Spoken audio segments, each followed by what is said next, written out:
For decades, the Queen's private vault at Windsor was considered merely symbolic. Discovery has shattered that assumption into a million pieces. Royal lawyers have just unearthed a secret clause within the late Queen's will, a document previously hidden behind complex layers of confidentiality and coded references. This revelation has done far more than just unsettle Queen Camilla. It has fundamentally altered the expected line of inheritance, placing Sophie, the Duchess of Edinburgh, directly in the center of a brewing royal crisis. Initial signs of this upheaval were subtle. There were hushed conversations among senior aides, secretive late-night legal consultations, and tightened security around the Windsor archives. What began as standard estate management quickly escalated when a classified document was found during a final audit. This, unlisted in any official catalog, existed as a single pristine envelope marked only with the late Queen's initials.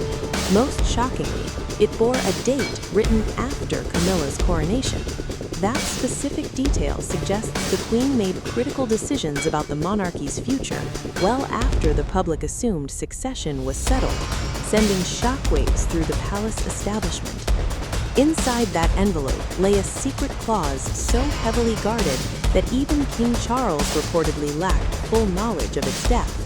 The late Queen had orchestrated a legal safeguard entirely outside the public record, designed to trigger only upon specific posthumous events. When the lawyers broke the wax seal behind closed doors, a single name emerged that stunned the room: Sophie. She was not listed merely as a witness, but as the central figure in a plan hidden from the world. One official reportedly walked out immediately, refusing to participate in what he termed a constitutional curveball. Chaos ensued. Queen Camilla's camp was completely blindsided. Her senior aides demanded an urgent legal review, with some desperate enough to suggest forgery. Yet the document bore the Queen's unmistakable signature, verified against hundreds of official records. The discovery was devastating for Camilla, suddenly undermining her standing with an irrefutable directive from the grave. This clause wasn't just a deviation, it was viewed as a betrayal. Panic spread instantly. The Queen's trusted archivist reportedly collapsed upon discovering the document was filed under an untraceable code known to the monarch's inner circle. Protection officers ensured the original document remained secure, while legal teams worked tirelessly to prevent leaks. They failed completely. Days later, excerpts surfaced among royal watchers. The leak began subtly, with cryptic references to a divergent heirloom clause and speculation regarding Sophie's recent silence, but it was enough to ignite a media firestorm. Suddenly, Sophie was no longer a background figure. She was thrust into the center of a controversy the palace had desperately tried to contain, changing the narrative overnight.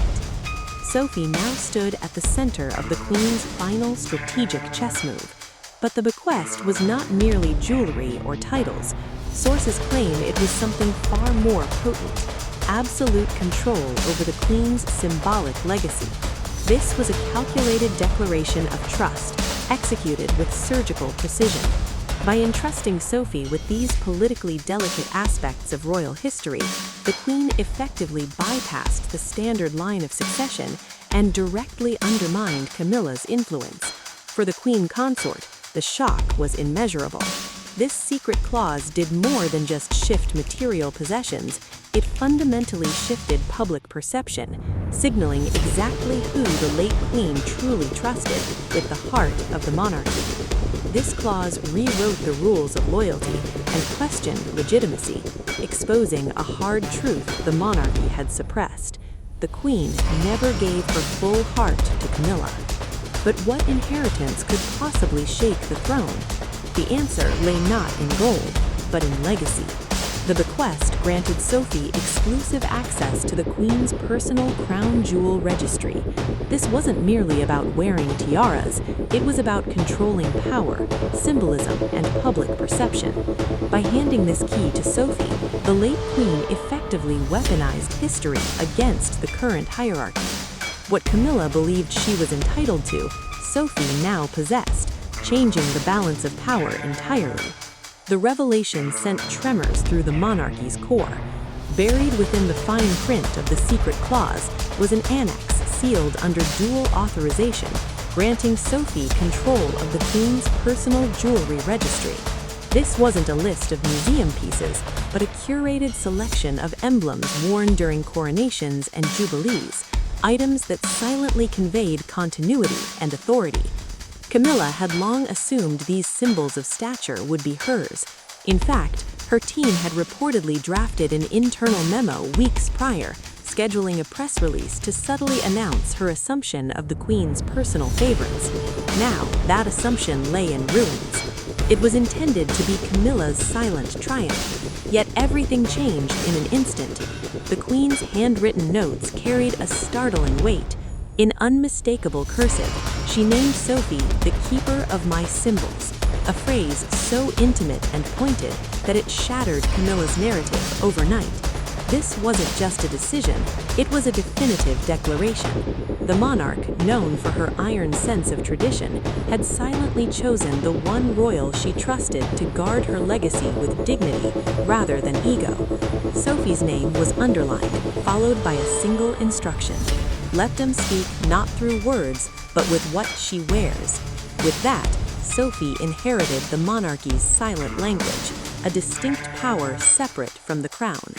Blindsided and humiliated by this rebuke from the grave, Camilla reportedly turned on her inner circle with fury. Sources confirm Camilla had already posed with several pieces for an internal portfolio intended for the royal annual report. Those images have since been scrubbed. In stark contrast, Sophie has remained silent. No statements, no interviews.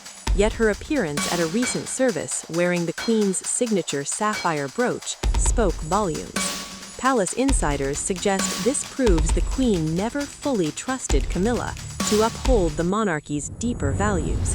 While Camilla represents a fracture in the lineage, Sophie embodies a return to its roots. The true meaning of the inheritance is now clear. This was never about sparkle, but about the story.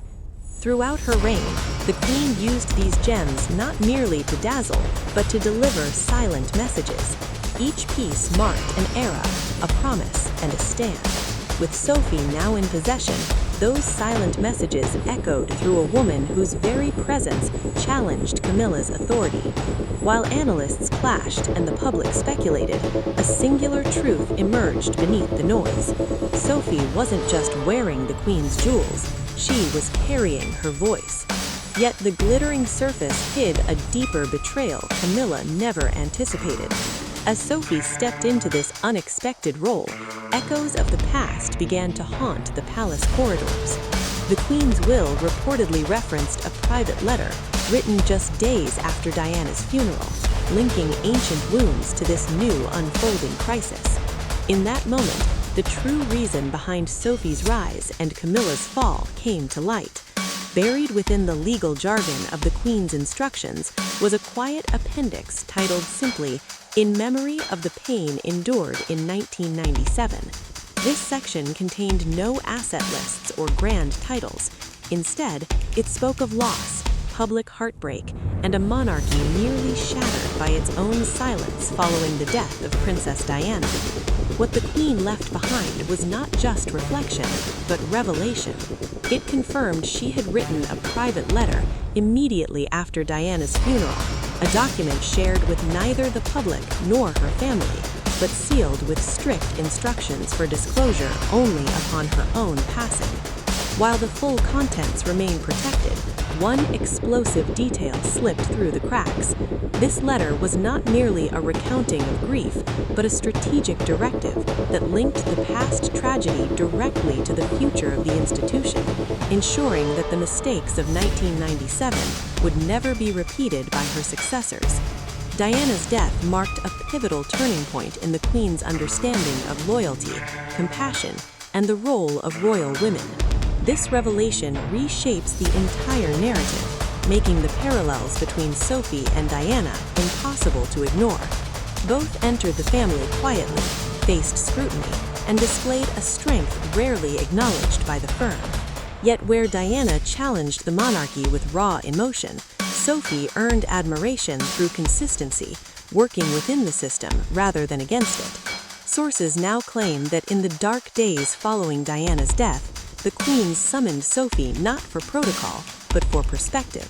That private meeting, previously unconfirmed, reportedly lasted nearly 2 hours. According to newly uncovered diary fragments, it was during this conversation that the Queen began to view Sophie as far more than Edward's partner. She saw in her a stabilizing force and a moral compass, someone who possessed the quiet resilience necessary to navigate the storms that had so often threatened to capsize the household of royals. Camilla, conversely, represented the opposite. Her path to power was turbulent, controversial, and for many